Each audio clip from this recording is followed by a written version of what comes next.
नमस्कार, मैं हूं निलोफर अंसारी और आप देख रहे हैं वैष्णव न्यूज अपडेट। आइए रुक करते हैं आज की बड़ी खबर की ओर। प्यारे साथियों, मुजफ्फरपुर की ऐतिहासिक धरती और आज यहां इस महत्वपूर्ण कार्यक्रम में मुझे आने का मौका मिला है। हमारी पार्टी और यहां के धार्मिक संगठनों ने मिलकर एक मजबूत प्रयास किया है,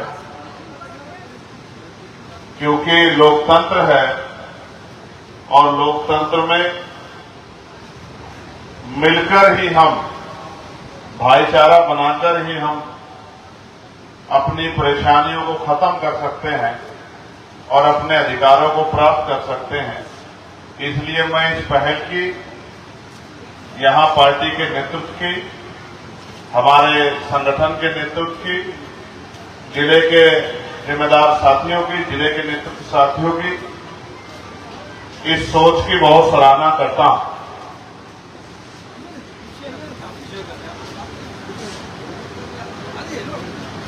यहीं अगर नहीं खड़े हो पा रहे तो बैठ जाओ, यहीं बैठ जाओ। यहां भी तो इंसान है, वो भी तो इंसान है, वहां बैठे हैं। तुम लोग को ज्यादा बड़े वो हो गया, बैठ जाओ, इंसान बनो। क्या हो गया? तुम तो यहाँ स्टेज पे बैठे हो, देखो माओ बहनों को वहां बैठी है गर्मी में।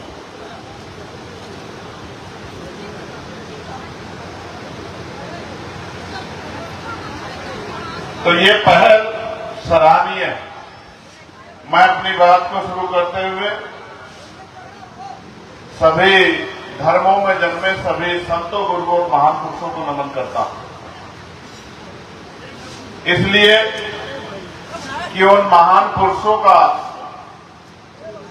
योगदान और उन महान पुरुषों के संघर्ष के कारण ही खंड खंड में बटे भारत में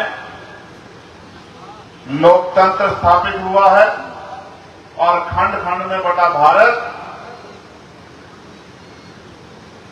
मजबूत भारत के रूप में आज दुनिया के सामने है। जब देश आजाद हुआ था तो बहुत सारे रियासतों में ये देश बटा हुआ था। ये जिम्मेदारी थी कि इन रियासतों को एकजुट कैसे किया जाए। तमाम प्रयास किए गए, तमाम पहल की गई, लेकिन गुलाम भारत के बाद आजाद भारत में अगर अखंड भारत बना तो क्या तो सम्राट अशोक चंद्रगुप्त मौर्य जी के नेतृत्व में बना था, या फिर बाबा साहब अम्बेडकर के संविधान के आधार पर यह देश एकजुट हुआ। इसके अलावा कोई दूसरा रास्ता नहीं था। प्यारे साथियों, ये जो सराहनीय पहल हमारे साथियों ने चलाई है, मैं ये मानता हूं कि कोई भी चीज जब शुरू होती है तो उसको तमाम तरह के पैमानों से गुजरना पड़ता है। उसका मजाक भी बनता है, उस पर आरोप भी लगते हैं, उसका अपमान भी किया जाता है और विरोध भी किया जाता है।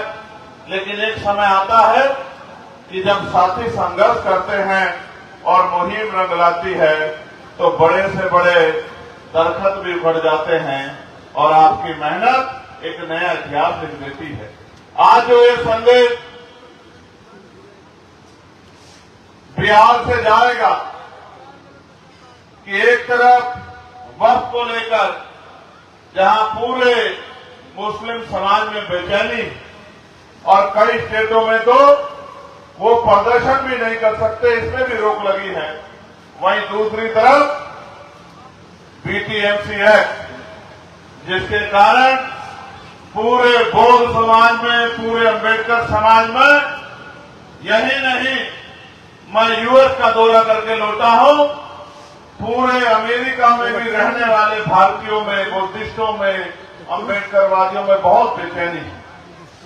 मैं जब वहां गया तो वो मुझसे पूछते थे कि आप बिहार कब जाओगे और बिहार में जाके उस आंदोलन को कैसे मजबूत करोगे, उस आंदोलन को ताकतवर बनाकर कैसे उस बीटीएमसी एक्ट को खत्म करा के हमारे लोगों को उनका अधिकार दिलाने का काम करो।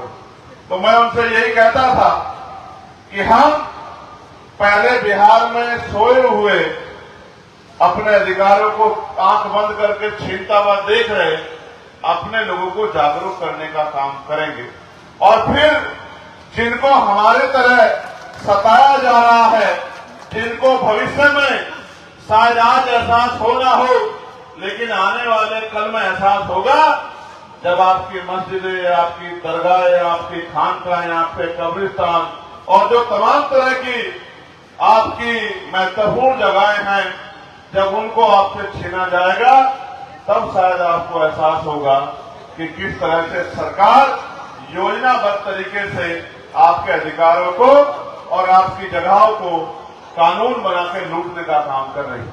हालांकि कानून तो इसलिए बनना चाहिए था कि जिन पे जमीन नहीं है उनको जमीन मिलनी चाहिए, लेकिन ये सरकार तो ऐतिहासिक जगहों को छीनने के लिए कानून बना रही है।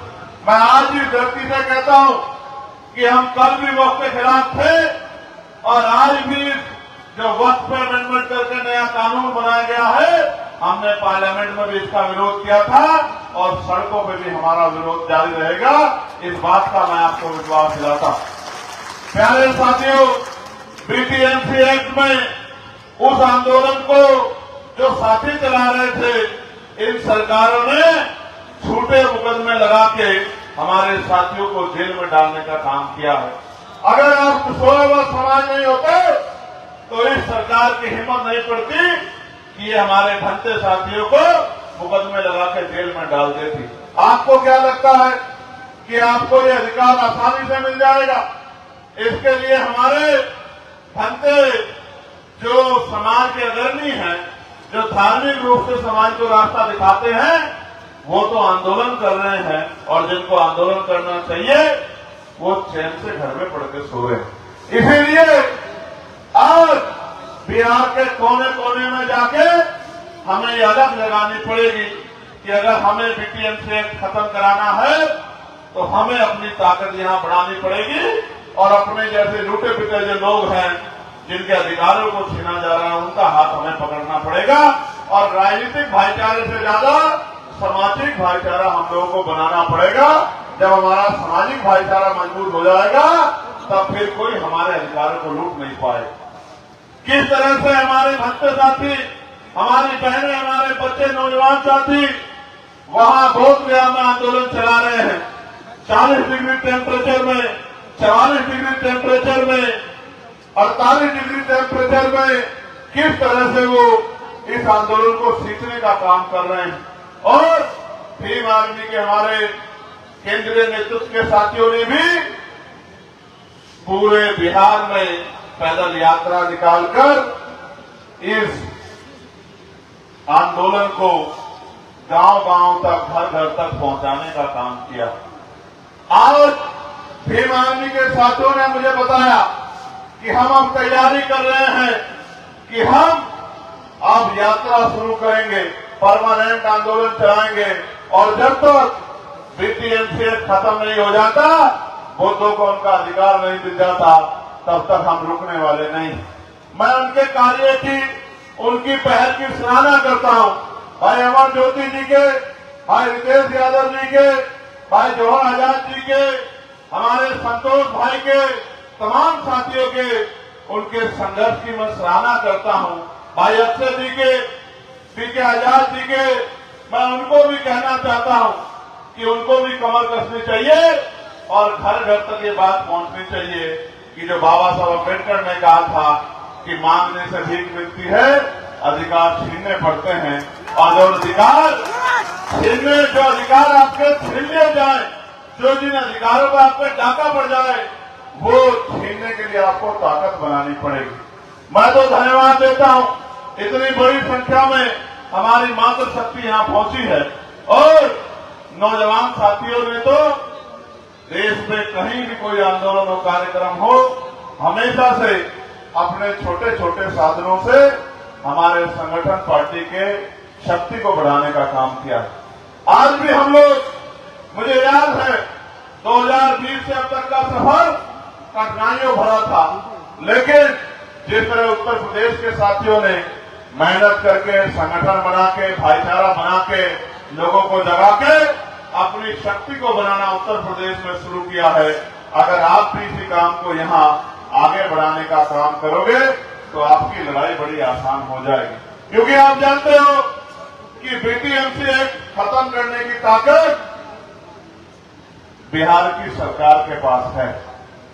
जब तक उनकी कुर्सी के पांव, उनकी कुर्सी के पहिए, उनकी कुर्सी के डंडे आपके हाथ में नहीं होंगे, तब तक वो सरकारें आपके अधिकारों को देने का काम नहीं करेंगी। इसलिए क्योंकि लोकतंत्र है और जनता मालिक होती है, और जनता तक सही बात पहुंचाए और ऐसे लोग तैयार हो जाए पहुंचाने वाले और बात पहुंच जाए तो कोई काम नामुमकिन नहीं है।